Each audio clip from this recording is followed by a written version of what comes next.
Recent acts of violence, Reynosa residents are being alerted. Marcy, around 114 eight-liner machines have been recovered. 9 months since any of these teams even played a meaningful game, and you kind of thought. Eddie, the Hidalgo County Sheriff's Department is just now confirming that those bones are indeed human remains. To hold that special election, the Hidalgo City Commission told that they are a teenager, that person a teenager involved. Now, this is what we know at this time. This all happened at about 7:30. According to the Stark County deputies, the victims were shot on the Mexican side of the border while they were fishing on the Rio Grande.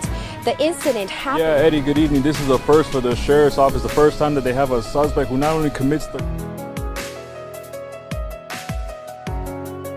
Hondo has not played a game yet this year. Goes to the house. Is going to take it all the way in himself for the touchdown. Back heading for the pylon. Knocked out.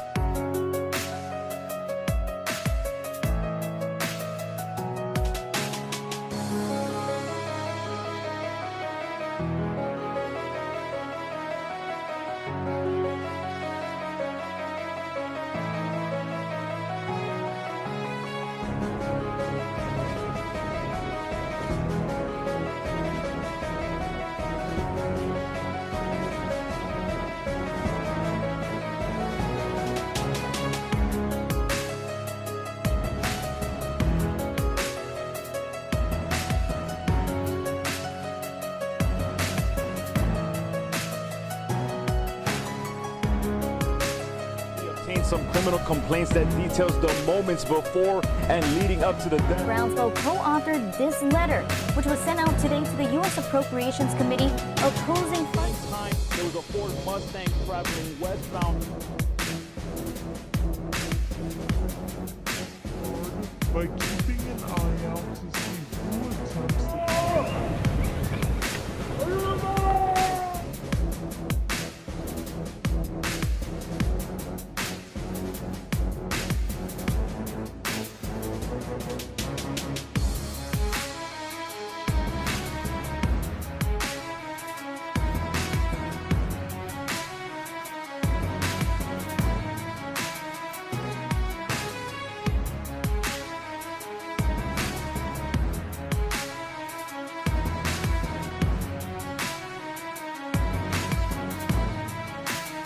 This morning, all beaches at South Padre Island remain closed as Hurricane Harvey is approaching. That's where we find Patrick Shalvier, who's live with the latest on how city and county officials are responding. Patrick. Yeah, right now everything completely closed. Businesses, storefronts, gas stations, that's the most important of all. You got to make sure you had your gas, because right now all gas stations on South Padre Island are closed down as a result of Hurricane Harvey. If you walk with me this way, we're talking about what's going on right now. Right now, South Padre Island police are on the causeway, making sure and informing visitors that are making their way onto the island, if they are going to be here, to be informed, be educated, and be prepared of what Harvey may bring. Now, as we've been talking about all morning long, if winds go over 45 miles an hour, then TxDOT and DPS will talk about it. They'll come together. They will shut down the causeway. No one will be allowed in or out of the island. So take note of that. So if you're on the island, you will be stuck here for some time if they do end up closing the causeway. Again, that's 45 miles high, or anything more than 45 miles, they're going to close the causeway as well. So that's something you want to be careful with. Again, South Padre Island, basically a ghost town right now. So really, if you don't have to be here, the best bet is probably stay home, stay indoors. Again, this is only going to continue to pick up as the day progresses. So we're going to be out here. We're going to continue as the light kind of comes out a little bit. We're going to continue to monitor the situation. If and when we find out, or if rather, that the causeway is closed, we're going to make sure we bring that to you right away so you can let everybody know and be sure that the causeway is closed. But again, just to reiterate, everything pretty much closed and shut down here on South Padre Island. Patrol right now on the causeway to ensure that everybody is safe and educated and prepared for what is expected throughout the rest of the day. But for now, live on South Padre Island, Patrick Shalvier, CBS 4 News and ValleyCentral.com. Check back in with Brian in just a bit, but first we go to CBS 4's Patrick Shalvier. And Patrick, you have been on the island all day as people prepare for the storm, but now things, are they starting to quiet down out there? Yeah, Eddie, good evening. When we first got here this morning, it was a very active and vibrant South Padre Island, but really right now it's like a ghost town. It's really the city is just preparing itself for the arrival of Hurricane Harvey. Now, all day Thursday, residents, business owners here on South Padre Island boarding up their homes and their businesses, all in anticipation for the strong winds and the rains that are expected overnight. The city has spent the day educating visitors on the hazards of being on the island in an emergency situation, and they tell us they'll continue to do so for as long as they can.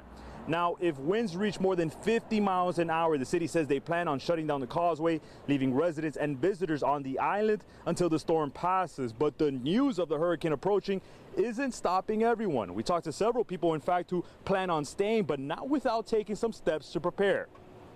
I've been through 2 tropical depressions so far, but never a hurricane like this. So, but I mean, it's supposed to hit north of us. So. Yeah, we did tornadoes in Nebraska. Like hurricanes are. And I just got back from Hawaii, so like coming down, just seeing everything boarded up, it was like, oh yeah, no, this is real. Like, no, it's crazy.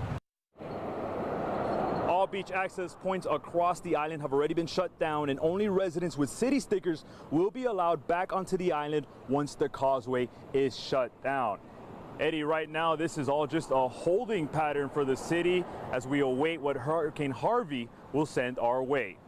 For now, live on South Padre Island, Patrick Shalvier, CBS 4 News and ValleyCentral.com. While many visit the valley to vacation for spring break, more than 200 came to volunteer. They came from universities and churches across Texas to help build homes in Pinitas. CBS 4's Michelle Vargas tells us about their mission. By tomorrow, 7 families from a colonia in Pinitas will have a new place to call home. The main thing about a home, is that it provides so much more than shelter for the kids and for the family.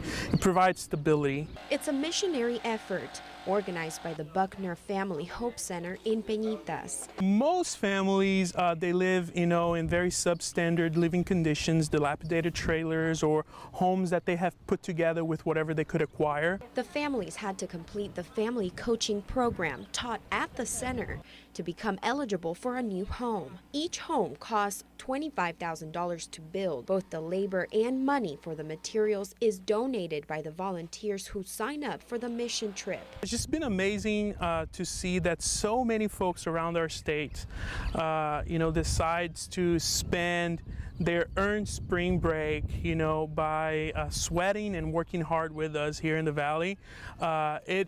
This week alone, we've had over 240 volunteers. These were the living conditions the families were in before the volunteers came. Now, within a week, they were able to build them a home from the ground up. The neat thing about these projects is that the local people help, so we kind of work in partnership together, and we don't call it a handout, it's a helping hand up. Daniel Lopez is one of the beneficiaries. His family of 5 lived in this trailer, which lacked appropriate utilities. Sí, es bien contento. Feliz por mi familia y por mí, porque es una bendición de parte de Dios el que ellos tengan este lugar para más cómoda. Once the homes are completed, the families continue to receive assistance. Part of the work that the Family Hope Center does with our family coaches is really prepare families to be in a place to be able to afford the extra cost that a new home brings. Through educational classes on finance and business, Buckner Family Hope Center ensures the families will continue to live a prosperous life. In Pinitas, Michelle Vargas, CBS 4 News and ValleyCentral.com. The Buckner Family Hope Center provides assistance to approximately 250 families each year, but only 13 families were approved for a home. For more information on Buckner International and the Buckner Family Hope Center in Pinitas, visit www.buckner.org.